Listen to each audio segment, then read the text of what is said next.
Let's jump right into this. Welcome to this highly detailed explainer. Now, before we really get into the weeds today, I want to share a little secret from our source material on how to absorb this kind of complex, dense information. You ready?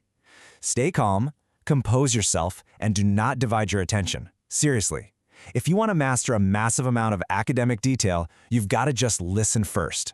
So, center your mind and let's absorb the precise, mechanical structure of the state together. Okay, let's dive into this. Here is our agenda. Part 1, the definition of a constitution. Part 2, the 8 constitutional functions. Part 3, qualities of good constitutions. Part 4, classification. Part 5, constitution versus constitutionalism. And finally, Part 6, previous year questions. All right, Section 1, definition of the Constitution, the fundamental law. So every country operates on a foundational rule book, right? It's kind of like the grand norm from which literally everything else flows. The word itself actually comes from the Latin constituere, which just means to set up or establish.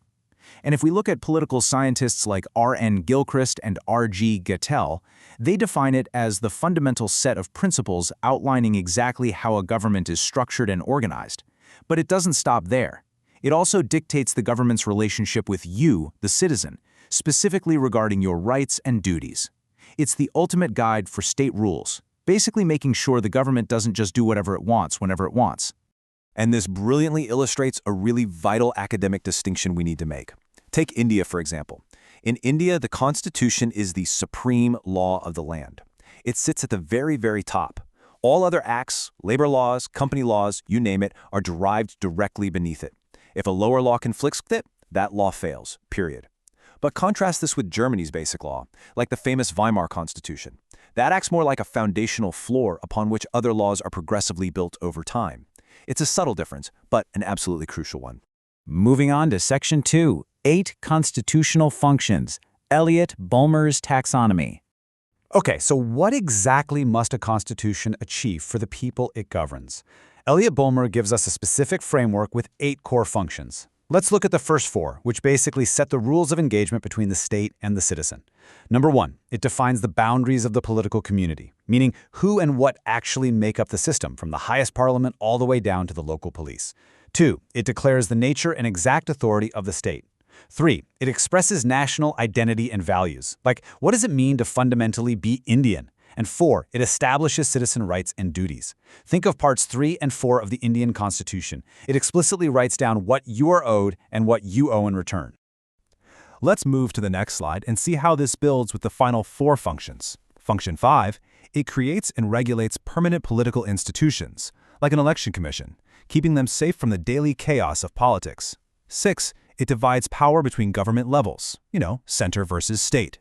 7, it declares the official religious identity, or lack thereof, like defining India as a completely secular nation. And finally, number 8, it uniquely commits the state to socioeconomic developmental goals. It actually directs the government to strive for major goals, like equal pay for equal work, adequate nutrition, and better public health. Section 3, qualities of good constitutions. What makes it work? So, what prevents a legal system from just descending into total chaos? Scholars point to 7 distinct traits. A great constitution strives for brevity and clarity. You want to avoid that awful complex legalese that only lawyers can read. It needs comprehensiveness to cover all bases and cut down on court litigation. Suitability to fit the unique sociocultural history of its people. Stability to stop politicians from easily tampering with it. And adaptability because it has to be a dynamic living document. But listen, pay special attention to this one. Definiteness. A constitution absolutely must avoid ambiguity. Our source notes a really fascinating debate here. Imagine a girl filming a TikTok on a street corner. One judge might look at that and say it violates public morality, while another judge says, hey, she's just having fun, no harm done. Ambiguous phrases like public morality leave way too much to a single judge's personal discretion. This was a controversial issue famously highlighted in a Bombay High Court ruling. Definiteness is what prevents that kind of legal chaos. All right, Section 4, classification of constitutions, the 5 dichotomies. Let's do a rapid-fire breakdown of the 5 major dichotomies scholars use to categorize these documents. First up, evolved versus enacted. An evolved constitution is cumulative. It grows organically over centuries. Think of the UK system. It started way back with the Magna Carta in 1215, and they just kept stacking act upon act. An enacted constitution, on the other hand, is deliberately formulated. A specific constituent assembly sat down and adopted it on a specific date. The US system is enacted, and so is India's, which was adopted in 1949. Next is unwritten versus written. Now, a quick clarification. Unwritten doesn't mean it's literally spoken word in oral tradition. Actually, scratch that. It just means it is uncodified. It's a non-documentary collection of various parliament acts and historical conventions. Again, just like the UK. A written constitution is codified into a single comprehensive documentary book. Think about how Lord Macaulay took all those scattered criminal laws across India and codified them into the single Indian Penal Code back in 1860. A written constitution does exactly that, but for state power. Third dichotomy is rigid versus flexible. This is a classification pioneered by Lord James Bryce, and it's all about how hard it is to amend the document. A flexible, elastic system, you can change it as easily as passing any ordinary law. But a rigid, inelastic system requires massive political consensus. I mean, the US requires 3/4 of all states to agree to an amendment. No easy feat, for sure. Interestingly enough, India sits right in the middle as a unique synthesis, containing both flexible and highly rigid components. And you might be wondering, why is this synthesis so important? Well, India's first Prime Minister, Jawaharlal Nehru, hit the nail on the head. He warned, if you make it rigid and permanent, you stop the nation's growth, the growth of a living, vital, organic people. A document absolutely must be protected from tampering, yes, but it also has to leave enough room for future generations to adapt it to their own realities. Moving on to number 4, federal versus unitary.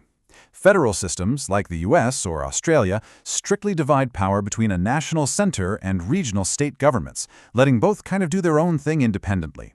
Unitary systems, however, concentrate almost all the power right in the national center. Think of the UK, France, or China. Now, while India leans heavily unitary with a very strong central government, the scholar K.C. Weir famously coined its system as quasi-federal. It's a hybrid that prioritizes national unity while still maintaining states. The fifth and final dichotomy is procedural versus prescriptive. A procedural constitution focuses heavily on the how. It's all about strict legal limits and the exact steps a government must follow to prevent tyranny. A prescriptive constitution, though, focuses on the what. It lays out broad, overarching developmental ambitions and societal goals that the state is morally obligated to strive toward for its people. Section 5, Constitution versus Constitutionalism, the philosophical core. So this brings us to the crucial point of the whole explainer, the massive difference between merely owning a rulebook and actually being governed by its spirit. Scholars like K.C. Weir and Carl Friedrich are very clear about this. A constitution is just a physical document. A brutal dictator can write a constitution that literally gives themselves absolute power. But constitutionalism? That is the principle of limited government. It is the absolute antithesis of arbitrary dictatorial rule. You can definitely have a constitution without having constitutionalism. This entire idea is grounded in A.V. Dicey's vital concept of the rule of law. He stated it is the absolute supremacy or predominance of regular law as opposed to the influence of arbitrary power. Equality before the law is the mortal enemy of despotic totalitarian regimes. Under true constitutionalism, absolutely no one is above the rules. So how do you spot true constitutionalism? Scholar Lewis Henkin gives us a great checklist of elements: popular sovereignty, an independent judiciary, democratic accountability, separation of powers, civilian control over the military, police governed strictly by law, and a profound respect for individual rights. Now, here is a fascinating quirk. In the UK, historical individual rights actually birth their unwritten constitution. But in India, it's flipped. It is the written constitution itself that serves as the birth source of the citizens' individual rights. Pretty cool, right? Finally, Section 6, Previous Year Questions, Applying the Knowledge.